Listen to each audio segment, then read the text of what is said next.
Today, we are joined by founder of the COO Alliance as COO at 1-800 Got Junk. He was able to bring that company from 2 million to 105 million. So we are bringing here today the visionary, Mr. Cameron Herald. Welcome to the show. Hey, Mark, thanks for having me. Appreciate it. Cameron, it is my pleasure. You've done some amazing things. I want to get right into it here. What is the difference between having company goals and having a company vision? Lay it on me.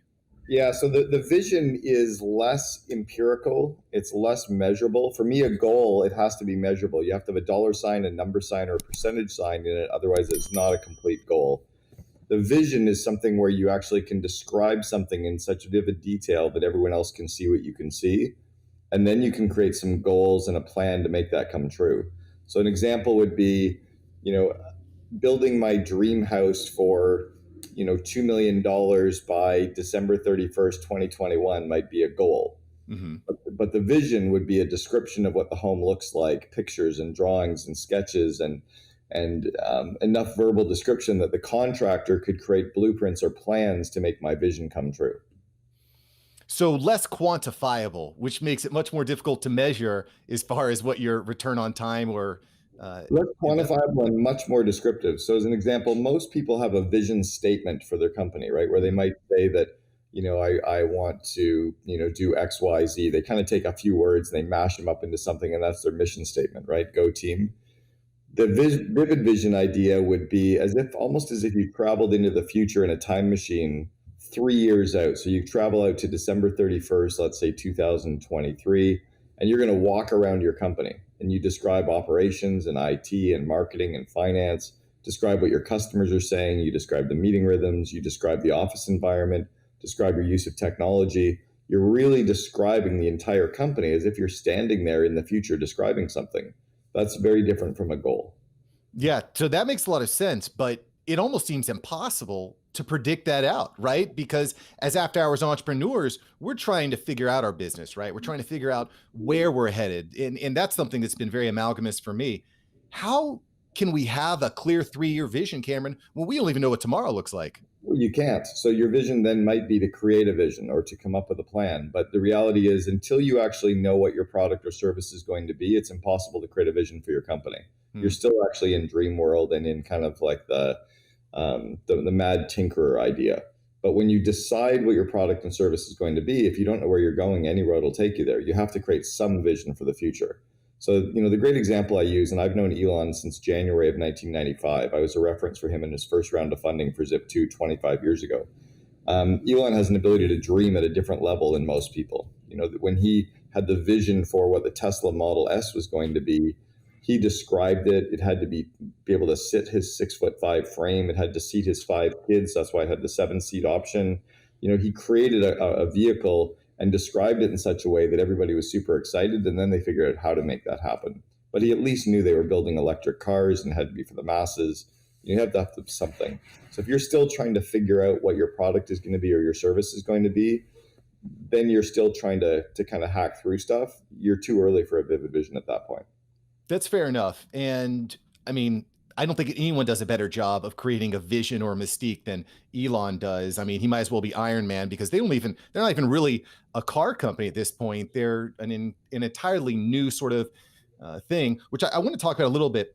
And by the way, you're one of the first people to actually understand what they're really building and why the valuation is as big as it is. They're not building a car company. Right. Do you know that every single Tesla Model 3 that's on the road today that's leased, you can't buy that car out at the end of the lease. Tesla owns every one of them. So in 2 years, 18 months, the first autonomous vehicle network will launch and they own all of them. So they're actually they've kind of jumped that shark to now they're building the first real global autonomous vehicle network that you can actually have fractional ownership in. That's what they're building, much more than just a car company. Sure, absolutely. That infrastructure information that you get from having the lease car back, the computers, the onboarding. I'd be interested to see if they maybe have some sort of combination with Uber and Lyft and some of these other companies that are bringing in tons of this information. But that's a whole other tangent. So Cameron, we've talked a little bit about vision and why it's so important for these massive companies like what Elon's doing with Tesla, Uber and whatnot. Do you think that vision is more important to relay to your customers or to the team within your company?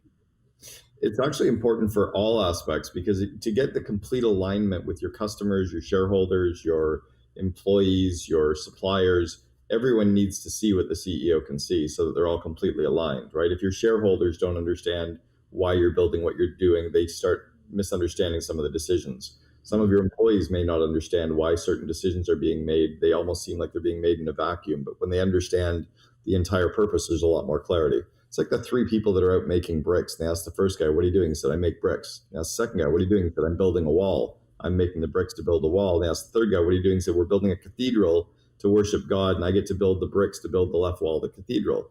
You know, who's got more meaning? Who has more clarity? Who's more excited?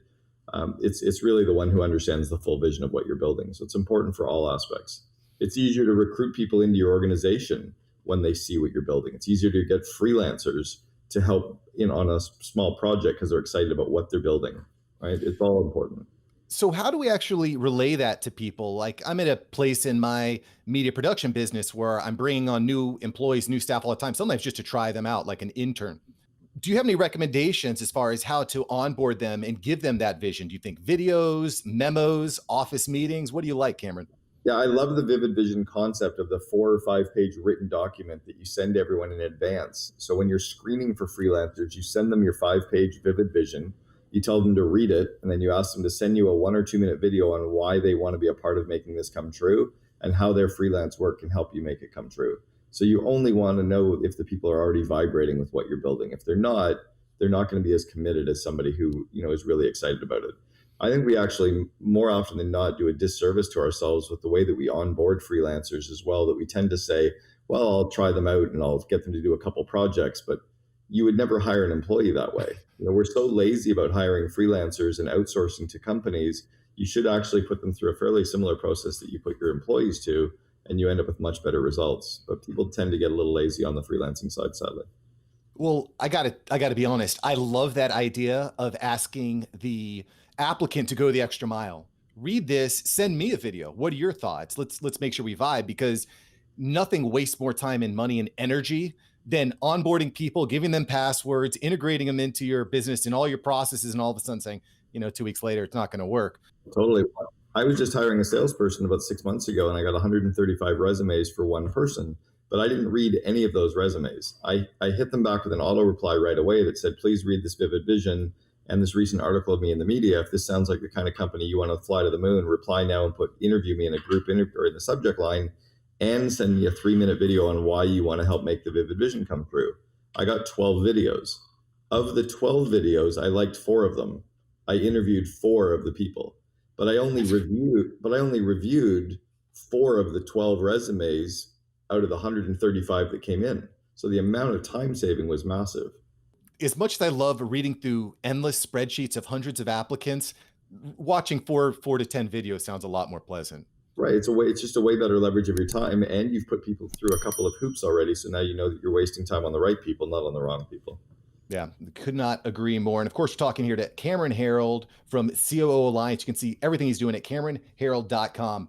Thank you so much for watching. I'm glad you enjoyed this episode. I've got several other episodes right here for you. Smash one of these videos to make sure that you don't miss out on the tips, tools, and tactics of industry experts. Let's take that side hustle full time. Smash one of these links.